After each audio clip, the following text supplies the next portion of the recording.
Shalom saudara-saudara. Bagian firman Tuhan yang akan kita renungkan pada pagi hari ini diambil dari Yohanes pasal 21, Injil Yohanes 21. Kita akan membaca dari ayat 15 sampai 19. Ayat 15 sampai 19 dari Injil Yohanes. Sebenarnya ini adalah satu kisah yang menjadi satu kesatuan, mulai dari ayat 1, ada satu kondisi yang melatar belakanginya, tapi kita hanya akan membaca ayat 15 sampai dengan 19. Saya akan membacakan buat Bapak Ibu Saudara-saudara sekalian. Sesudah sarapan, Yesus berkata kepada Simon Petrus, "Simon anak Yohanes, apakah engkau mengasihi aku lebih daripada mereka ini?" Jawab Petrus kepadanya, "Benar Tuhan, engkau tahu bahwa aku mengasihi engkau." Kata Yesus kepadanya, "Gembalakanlah domba-dombaku." Kata Yesus pula kepadanya untuk kedua kalinya, "Simon anak Yohanes, apakah engkau mengasihi aku?" Jawab Petrus kepadanya, "Benar Tuhan, engkau tahu bahwa aku mengasihi engkau." Kata Yesus kepadanya, "Gembalakanlah domba-dombaku." Kata Yesus kepadanya untuk ketiga kalinya, "Simon anak Yohanes, apakah engkau mengasihi aku?" Maka sedih hati Petrus karena Yesus berkata untuk ketiga kalinya, "Apakah engkau mengasihi aku?" Dan ia berkata kepadanya, "Tuhan, engkau tahu segala sesuatu. Engkau tahu bahwa aku mengasihi engkau." Kata Yesus kepadanya, "Gembalakanlah domba-dombaku. Aku berkata kepadamu, sesungguhnya ketika engkau masih muda, engkau mengikat pinggangmu sendiri, dan engkau berjalan kemana saja kau kehendaki. Tetapi jika engkau sudah menjadi tua, engkau akan mengulurkan tanganmu, dan orang lain akan mengikat engkau dan membawa engkau ke tempat yang tidak kau kehendaki." Dan hal ini dikatakannya untuk menyatakan bagaimana Petrus akan mati dan memuliakan Allah. Sesudah mengatakan demikian, ia berkata kepada Petrus, "Ikutlah aku." Sedemikian jauh pembacaan firman Tuhan. Yang berbahagia ialah mereka yang mendengarkan firman-Nya dan memeliharanya dalam kehidupannya hari lepas hari. Saudara, di tepi danau Tiberias berkumpullah beberapa murid-murid Tuhan. Seperti biasa, selalu Petrus ini menjadi inisiator. Dia memang tipe leader, saudara. Di dalam segala tindakan-tindakannya dia seringkali menjadi yang terdepan daripada teman-teman yang lain. Dia punya inisiatif yang sangat tinggi, bahkan cenderung impulsif. Kali ini pun nampaknya Petrus berinisiatif. Dia mengatakan begini, "Aku akan menangkap ikan," katanya. Saudara, Petrus ini memang bukan hanya berinisiatif tinggi, tapi karismanya juga hebat sekali. Dia nggak mengatakan, kita nangkap ikan yuk. Dia nggak bilang gitu. Dia bilang, "Mari kita menangkap ikan. Aku akan menangkap ikan," katanya begitu. Artinya dia sudah mengambil keputusan terlebih dahulu untuk dirinya. Dan dia tidak terlalu pusing apakah orang lain akan ikut nangkap ikan apa tidak. Tapi dia mengatakan, "Aku akan pergi menangkap ikan." Dan memang benar, kemudian yang lain mengatakan, "Kami pergi juga dengan engkau," katanya begitu.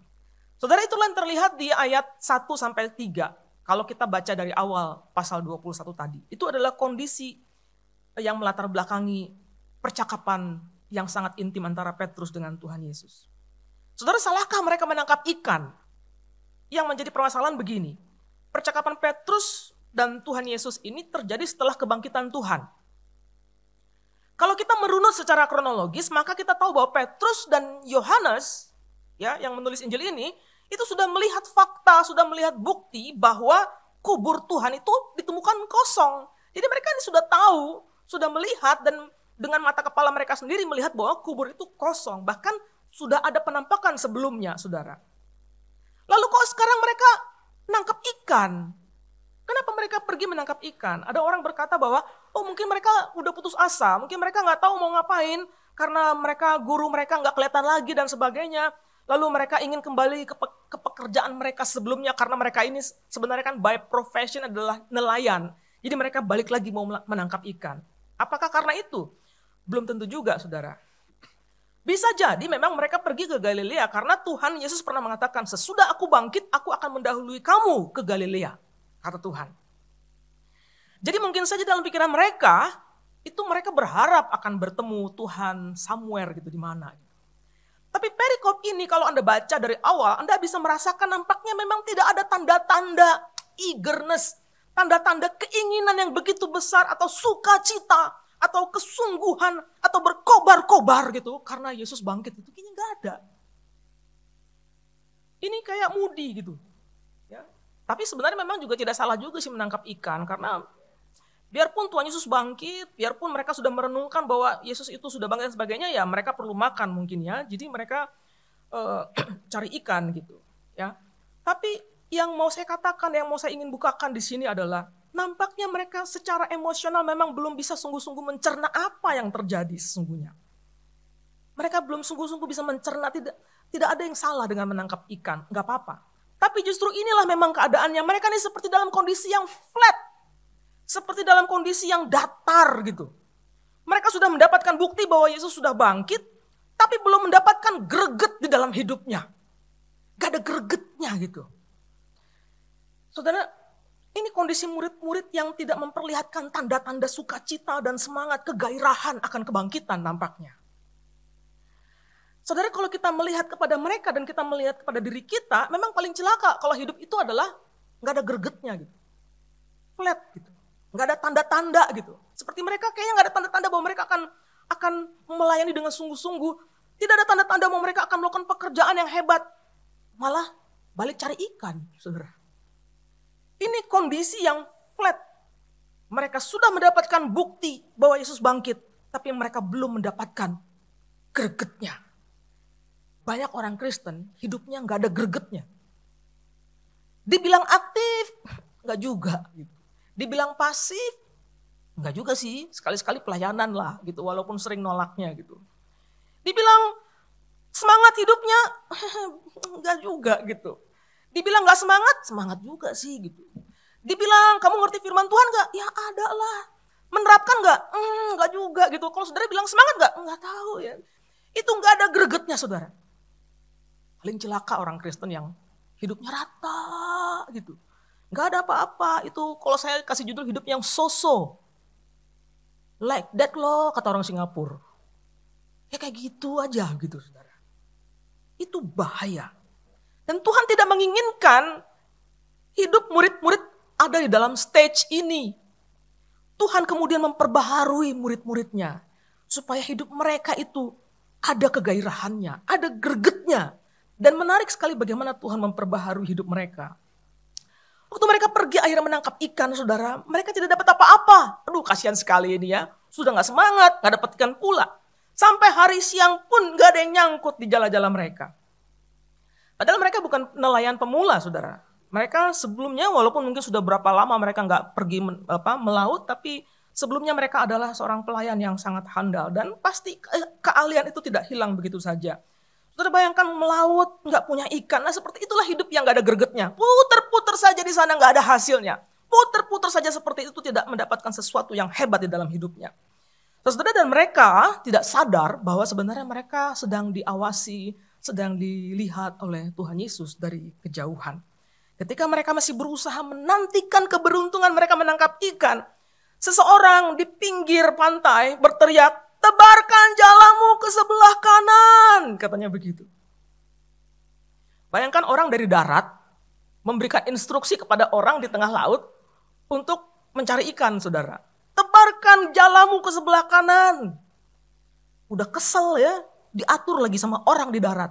Itu kayak begini saudara, kalau Anda nyetir mobil, pernah bayangin gak nyetir mobil, sebelahnya mungkin istrimu atau siapa gitu ya, ikut nyetir juga. Kiri gitu. Hati-hati, berhenti gitu. Nyebelin kan ya. Kayak begitu. Mereka di laut, lalu di darat ada orang berteriak, "Tebarkan jalamu ke sebelah kanan," gitu. Tapi mereka memang lagi desperate saudara. Ya. Tidak ada ikan, akhirnya mereka mengikuti instruksi itu. Dan dalam keadaan normal mungkin mereka nggak akan mengikuti. Enak aja aku di laut, kamu di darat, kamu memerintahkan aku gitu ya. Tapi mereka ikutin. Dan ternyata tertangkaplah ikan dalam jumlah yang begitu banyak sekali. Fenomena yang luar biasa itu membuat mereka tercelik. Dan memang Yohanes yang pertama kali menangkap, itu Tuhan, kata Yohanes. Ketika Yohanes mengatakan itu Tuhan, Petrus pakai baju, langsung terjun, berenang, menemui Tuhan Yesus. Saudara, di darat Tuhan kemudian menyediakan sarapan. Hebat ya, Tuhan menyediakan sarapan bagi mereka. Mengundang mereka makan untuk menikmati sarapan itu. Yesus menyediakan sarapan bukan hanya karena mereka memang butuh makan, saudara. Tapi Yesus sedang memperlihatkan betapa intimnya relasi mereka. Betapa intimnya hubungan mereka, persekutuan mereka. Ini bukan peristiwa kebetulan. Hanya sekedar bahwa mereka kebetulan tidak dapat ikan. Lalu Tuhan kasih instruksi. Lalu kemudian mereka makan dari apa yang Tuhan sudah sediakan. Bukan cuma seperti itu, saudara. Ini adalah cara Tuhan memperbaharui murid-murid. Mengingatkan mereka kembali akan pelayanan mereka. Akan misi Tuhan yang diembankan kepada mereka. Tuhan mau mereka punya greget lagi di dalam hidupnya. Tuhan menampakkan diri kepada mereka untuk mengingatkan lagi bahwa di luar Tuhan mereka gak bisa ngapa-ngapain. Di luar Tuhan mereka tidak bisa berbuat apa-apa. Saudara, kita pun harusnya ingat bahwa di luar Tuhan kita tidak bisa berbuat apa-apa. Kita tidak bisa menemukan makna apapun juga. Bila Bapak, Ibu, Saudara-saudara hari ini sepertinya hidupnya kayak adem ayem saja gitu ya. Biasa saja gitu, gak ada gregetnya. Mungkin ada yang salah dengan hidup persekutuan kita dengan Allah. Mungkin ada yang salah dengan koneksi kita dengan Tuhan. Karena hidup di dalam relasi yang benar dengan Allah itu pasti memberikan sukacita. Pasti memberikan kegairahan yang besar. Pasti memberikan semangat untuk kita menjalaninya dengan sungguh-sungguh, saudara. Kasih kita kepada Allah itu akan memengaruhi seluruh sendi kehidupan kita, saudara. Penting sekali buat kita memikirkan ulang bagaimana relasi kita dengan Allah. Supaya kita juga mengalami pembaharuan itu. Karena di dalamnya kita akan menemukan kegairahan hidup kita yang Tuhan letakkan di dalam hati kita. Kemauan yang besar untuk hidup benar bagi Tuhan. Lalu dalam situasi ini, di tempat yang sama, secara khusus, kemudian Tuhan Yesus juga ingin memperbaharui Petrus secara pribadi. Ini yang menarik. Dia memperbaharui Petrus secara pribadi. Ini setting yang menarik.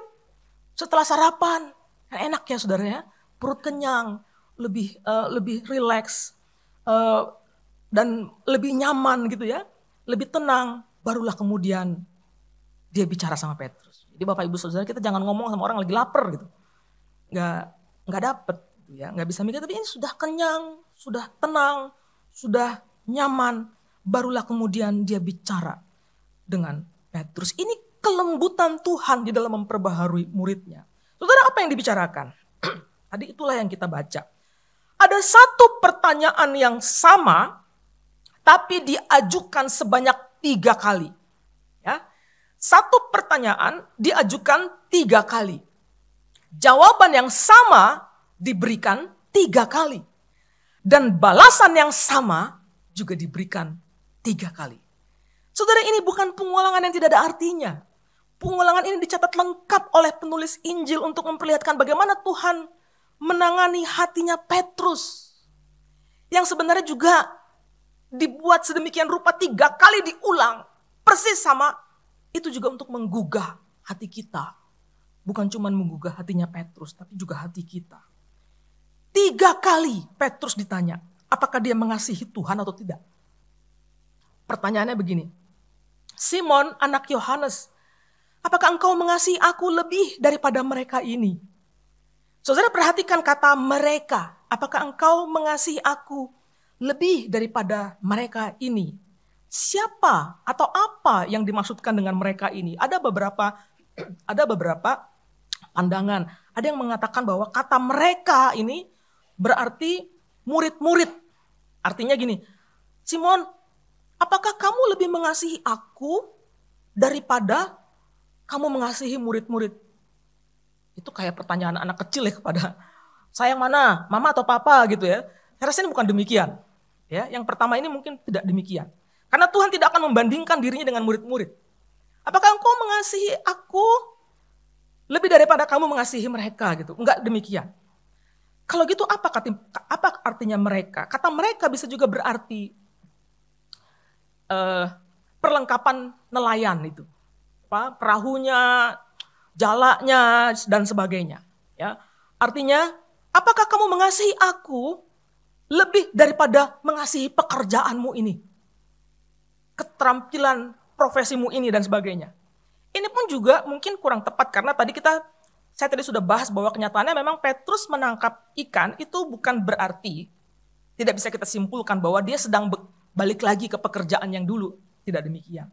Mungkin pengertian yang bisa lebih diterima adalah begini. Mereka itu berarti bagaimana murid-murid mengasihi Tuhan. Jadi artinya begini, apakah kamu mengasihi aku lebih daripada bagaimana mereka mengasihi aku? Itu dia. Apakah engkau mengasihi aku lebih daripada mereka, murid-murid, mengasihi aku? Saya yang terakhir ini memang lebih masuk akal. Karena selama ini Petrus memang lebih dikenal, lebih cepat bereaksi. Dan dia selalu menunjukkan bahwa dirinya adalah pribadi yang lebih hebat daripada murid-murid yang lain. Seakan-akan dia lebih setia, dia lebih loyal, saudara. Kalau waktu jamuan makan malam yang terakhir, sebelum Tuhan disalib, ketika Tuhan membicarakan tentang kematiannya, semua tegang. Semua diam. Semua ketakutan dengan perkataan itu. Bertanya-tanya dalam hatinya. Tapi Petrus bilang apa? Aku akan memberikan nyawaku untukmu Tuhan. Katanya gitu. Cuman Petrus yang berani bilang begitu, saudara. Kalau kita melihat di Taman Getsemani ketika orang-orang suruhan para imam datang menangkap Tuhan Yesus. Apa yang Petrus lakukan? Petrus mengeluarkan pedang dan memotong telinga salah satu orang yang menangkap Tuhan Yesus. Hebat bukan? Dia memang beda sama yang lain, saudara. Bahkan tadi saya sudah jelaskan ketika mereka semua atau kemudian Yohanes merenungkan, itu Tuhan itu, dia tanpa banyak omong, dia pakai bajunya, lalu nyebur langsung berenang untuk menemui Tuhan Yesus. Saudara, Petrus ini orang yang sangat percaya diri, mengandalkan kekuatan pribadinya, merasa lebih dari yang lain. Tapi Tuhan sedang meruntuhkan rasa percaya diri Petrus dengan pertanyaan, apa benar kamu lebih cinta padaku daripada orang-orang ini cinta kepadaku? Ini pertanyaan yang penting untuk dijawab oleh Petrus. Apakah engkau mengasihi aku? Sebab kalau Petrus mengasihi Tuhan, seharusnya dia tidak malu dan dia tidak takut harusnya untuk mengakui bahwa memang dia adalah murid Kristus. Tetapi di depan orang-orang dia mengatakan, enggak, aku gak kenal dia. 3 kali dia menyangkal Tuhan. Kalau dia sungguh-sungguh mengasihi Tuhan, enggak begitu sikapnya, bukan? Waktu Tuhan mengatakan pertanyaan ini, apakah engkau mengasihi aku? Ini menarik, saudara. Pada pertanyaan 1 dan 2, Yesus menggunakan kata kasih dalam makna agape atau agapeo.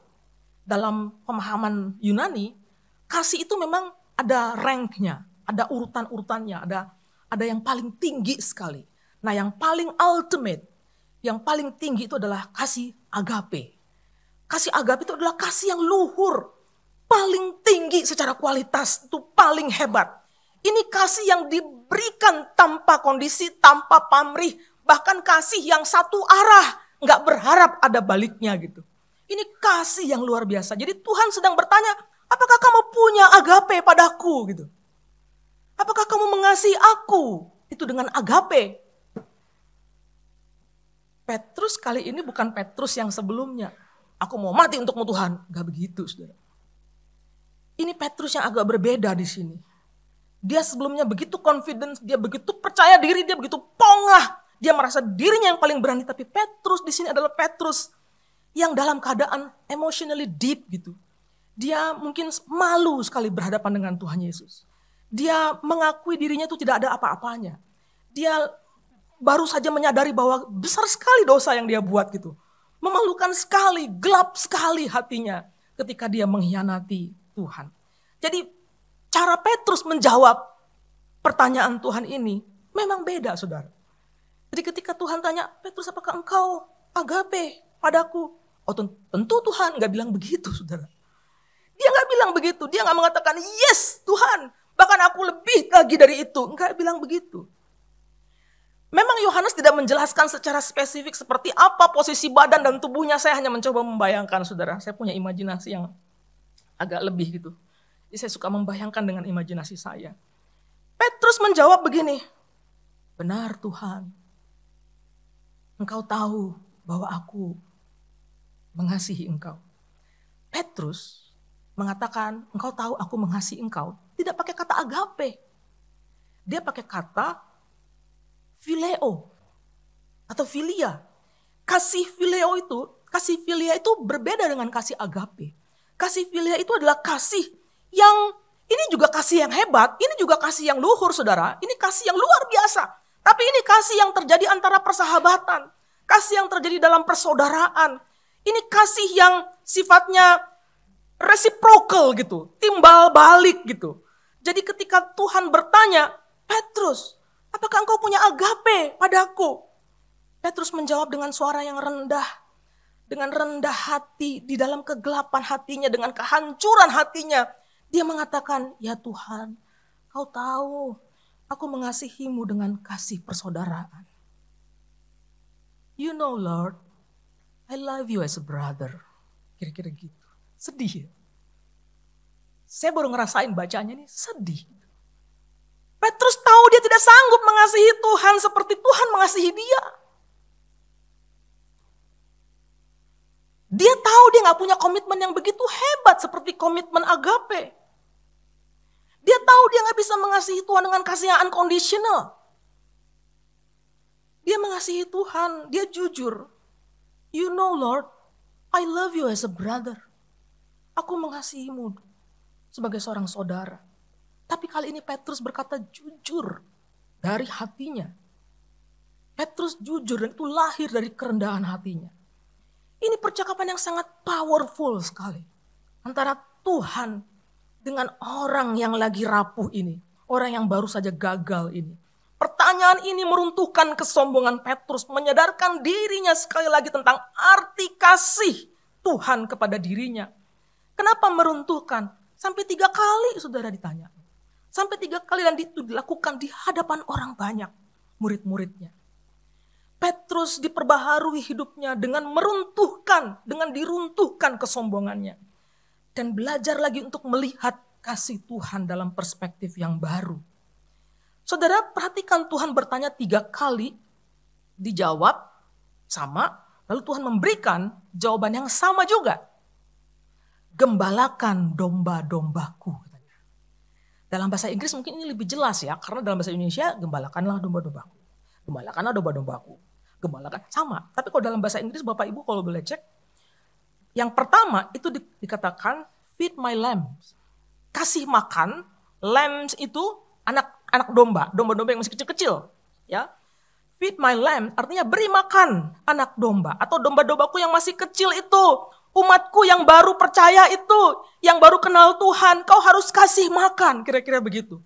Feed my lambs, kata Tuhan. Yang kedua, ketika Petrus mengatakan, benar Tuhan, aku mengasihimu. Tuhan mengatakan, kata yang kedua adalah, take care of my sheep. Tadi feed my lambs, kasih makan domba-dombaku yang kecil-kecil. Yang kedua adalah, take care of my sheep. Artinya, pelihara domba-dombaku. Domba-dombaku yang sudah besar nih, bukan lagi lambs, tapi sheep. Ya, take care of my sheep. Pelihara mereka. Kalau memelihara berarti mereka dibawa, domba-domba dibawa keluar dan kemudian cari padang rumput yang bagus, yang berkualitas dan kemudian makan, masukin lagi ke dalam dan sebagainya. Jadi umatku itu bukan hanya diberi makan, tapi dijaga, dipelihara supaya tidak hilang, supaya tetap tumbuh terus di dalam hidupnya. Kira-kira begitu. Yang ketiga, beda lagi saudara. Yang pertama kan dengan feed my lambs, yang kedua take care of my sheep. Yang ketiga, setelah Petrus mengatakan, benar Tuhan, aku mengasihi engkau. Tuhan Yesus menjawab, feed my sheep. Beri makan domba-dombaku itu. Karena walaupun sudah dewasa, sudah tumbuh, dia harus tetap mendapatkan makanan-makanan yang sehat.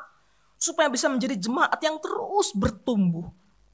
Saudara ketiga ini ya, feed my lamb, take care of my sheep, feed my sheep. Ini semua menunjukkan kata kerja yang beda, action yang berbeda, action yang sangat dinamis sekali.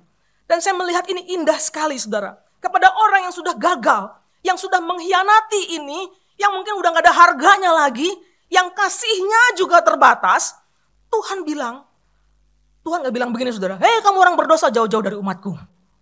Kamu pengaruh buruk kamu. Berkhianatnya 3 kali gitu. Buruk, pergi, gak bilang begitu. Tapi kepada orang yang gagal ini, Tuhan malah bawa dia dan mengatakan, kasih makan domba-dombaku. Tuhan memberikan kepercayaan kepada orang yang gagal ini, orang yang jelek ini, umat yang dia kasihi. Feed my lambs, take care of my sheep, feed my sheep. Ini indah sekali bukan? Petrus akhirnya mengerti bahwa, dan kita juga harusnya mengerti sekarang, bahwa ternyata cinta pada Tuhan itu adalah action. Kita harus menghidupi kasih kepada Tuhan. Kita harus hidup di dalamnya, dalam bentuk tindakan nyata. Kalau engkau mengasihi aku, feed my lamb. Take care of my sheep. Feed my sheep. Kata Tuhan begitu. Sama juga dengan kita, kalau kita mengasihi Tuhan, maka lakukan sesuatu. Bapak Ibu perhatikan, Tuhan tidak mengatakan, if you love me, be a pastor gitu. If you love me, jadi pengurus. If you love me, jadi pendeta. If you love me, jadi majelis. Enggak, Tuhan gak bilang begitu. Kasih pada Tuhan dinyatakan dengan gembalakan dombanya Tuhan. Saya pikir memang pernyataan ini eksklusif untuk Petrus. Karena Petrus kemudian menjadi pemimpin, leader of the church gitu ya. Menjadi pemimpin bahkan di antara murid-murid. Tapi sesungguhnya aplikasi praktisnya itu sampai dong pada kita. Gak mungkin dia hanya untuk Petrus saja, ini bukan buat aku. Perkataan ini bukan buat aku. Aplikasi praktisnya sampai pada kita Bapak Ibu. Kalau kita cinta, do something. Kalau engkau cinta, put it into actions. Kalau engkau cinta, lakukan sesuatu. Lakukan sesuatu. Atau lebih konkret aplikasinya adalah, kalau kita mengasihi Tuhan, maka kita pun harus berbuat kasih kepada domba-dombanya Tuhan. Mengasihi Tuhan berarti melayani umat Tuhan. Melayani domba-dombanya Tuhan. Ini bukan cuma tugas pendeta atau cuantau. Apa yang bisa kita lakukan bagi sesama kita? Apa yang bisa saya lakukan supaya umat Tuhan bertumbuh? Ini adalah hal yang penting ketika kita bicara tentang pemuridan, saudara. Saya memperhatikan di YouTube, Bapak Ibu lagi membicarakan tentang pemuridan sepanjang bulan ini. Saudara-saudara, disinilah kita memikirkan pemuridan yang relasional. Pemuridan itu bukan sekedar beberapa orang berkumpul dalam waktu-waktu tertentu, buka Alkitab, bahas-bahas, pakai buku panduan, tanya-tanya, jawab-jawab, dan kemudian berdoa, pulang. Pemuridan bukan cuma seperti itu, saudara. Pemuridan adalah suatu pertumbuhan menjadi serupa dengan Kristus dalam konteks relasi. Relasi. Relasi kita dengan Allah menjadi dasar bagi relasi kita dengan sesama. Pemuridan itu bicara tentang relasi kita dengan Allah dan relasi kita dengan sesama. Kristus mengembalikan relasi kita dengan Allah. Sehingga seluruh motivasi kita, waktu kita melayani, waktu kita belajar, waktu kita ber-KTB, waktu kita mengalami pemuridan, itu didasari oleh cinta kita kepada Tuhan. Kasih kita kepada Tuhan. Pemuridan adalah ketika orang-orang yang dulunya jauh, gak kenal Tuhan, diambil oleh Tuhan, dikumpulkan bersama untuk mendapatkan apa yang dunia tidak bisa berikan, yaitu berada dalam relasi dengan Allah dan sesama yang mengubahkan. Yang mengubahkan. Supaya apa? Supaya kita bisa mengasihi Tuhan dan mengasihi sesama. Di dalam relasi kita dengan Allah dan sesama itulah saudara-saudara kita bertumbuh. Jadi dewasa. Menjadi Kristen yang dewasa. Apa itu artinya saudara? Ini bukan berarti terlihat dari seberapa banyak posisi yang kita miliki di gereja. Seberapa banyak kepanitiaan yang pernah kita ikuti. Indikatornya bukan seberapa banyak kegiatan yang kita lakukan di dalam hidup kita bergereja. Atau bukan seberapa lama kita sudah beribadah. Bukan itu indikatornya, saudara. Maturity in Christ is the ability to love God and to love others. Kedewasaan di dalam Kristus adalah kemampuan mengasihi Dia, kesanggupan mengasihi Dia, dan mengasihi sesama. Itu kedewasaan di dalam Kristus. Dan itu bukan hanya kita berarti karena kita sanggup menjadi pengurus, sanggup baca firman Tuhan setiap hari, sanggup melakukan ini dan sanggup melakukan itu, artinya kita mengasihi Allah. Belum tentu. Ini bukan kasih yang dibicarakan, bukan sekedar kasih yang didiskusikan. Ini adalah kasih yang diperlihatkan karena kita mencintai Tuhan. Kasih yang dilakukan, berarti kasih yang mengampuni, kasih yang berkorban, kasih yang membuat kita mau merendahkan diri, kasih yang memampukan kita memberi, kasih yang memampukan kita berjalan jauh demi kepentingan orang lain, kasih yang mau mendengar orang lain, kasih yang mau memperhatikan sesungguhnya temanku ini butuh apa yang dia butuhkan, apa yang dia perlukan. Kasih yang seperti itu, saudara. Kristus memperbaharui relasi Petrus dengan dirinya. Karena tidak akan ada relasi dengan sesama kalau Petrus sendiri tidak berekonsiliasi dengan Kristus. Pada akhirnya Tuhan bilang ke Petrus, ikutlah aku. Menarik ya, pertama kali Petrus bertemu dengan Tuhan, Tuhan bilang ikutlah aku. Lalu jatuh bangun dan sebagainya. Di ujungnya Tuhan mengatakan, ikutlah aku. Mengikut Kristus bukan berarti sekedar membuntuti dia gitu. Tapi mengikuti pola hidupnya. Cara dia mengasihi, cara dia mengampuni, cara dia memandang dunia. Kristus menjadi pola hidup bagi Petrus. Petrus ikut Kristus bahkan sampai cara matinya, saudara. Dia mati karena ketaatannya pada Kristus. Saudara renungkan hari ini. Sejauh mana kasih kita pada Tuhan? Sejauh mana kasih kita kepada Tuhan itu terlihat di dalam hidup kita? Atau aku ini orang Kristen yang memang gak ada gregetnya. Gak ada bedanya sama orang yang gak punya kasih pada Tuhan. Apakah aku ini adalah orang Kristen yang mengaku mengasihi Tuhan tapi menutup diri? Sibuk ngurusin diri sendiri, sibuk dengan bisnis sendiri, sibuk dengan keluarga sendiri, sibuk dengan karirnya sendiri, untuk dirinya sendiri, tidak mau terlibat untuk kemajuan umat Tuhan, tidak terlibat untuk pertumbuhan bersama, tidak mikirin tentang kedewasaan di dalam Kristus. Tapi ngakunya mengasihi Tuhan. Bapak Ibu saudara-saudara, kita dipanggil bukan untuk pergi ke gereja setiap minggu. Kita dipanggil Tuhan bukan untuk pergi ke gereja setiap minggu. Tapi kita dipanggil Tuhan untuk menjadi umatnya, menjadi gereja. Menjadi gereja. Menjadi gereja, bukan soal gedung ya, menjadi gereja. Menyampaikan ke dunia ini bahwa Allah juga mengasihi dunia ini lewat kita umatnya. Kalau kita sendiri tidak hidup dalam kasih, tidak hidup dalam saling mengasihi, bagaimana kita bisa menunjukkan pada dunia bahwa Allah itu mengasihi dunia, saudara?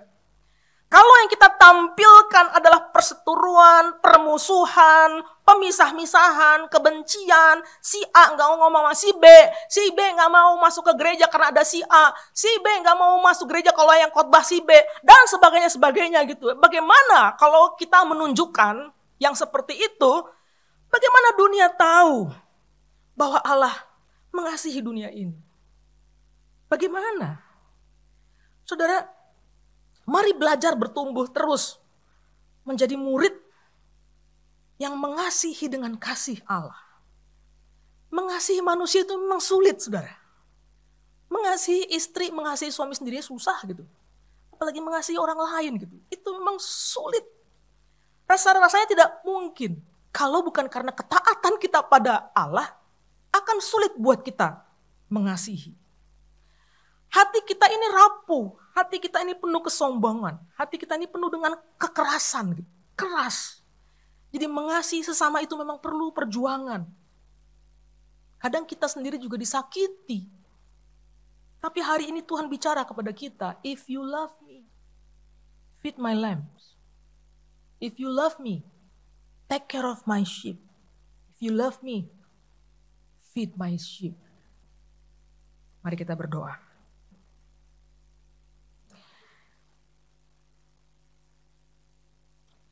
Bukannya tidak mungkin kami bisa mengasihi orang lain.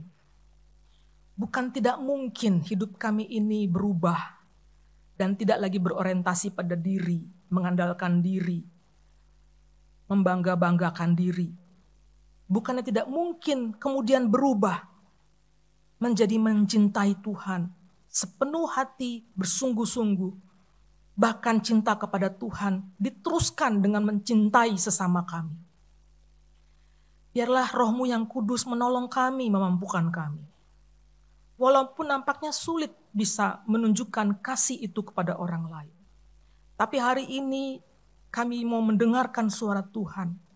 Kalau kami mengaku mengasihi Engkau dengan jujur, dengan tulus, maka Tuhan juga menginginkan hidup kami berdampak bagi umat Tuhan yang lain. Hidup kami berdampak bagi teman-teman sesama iman kami. Hamba-Mu rindu bahwa pemuridan di gereja ini boleh menjadi pemuridan yang memproses setiap kami menjadi dewasa di dalam Kristus. Sehingga ketika kami dewasa di dalam Kristus, kami dapat mengasihi Tuhan dengan lebih sungguh. Bahkan mengasihi sesama kami dengan lebih sungguh pula. Di dalam nama Tuhan Yesus kami berdoa. Amin.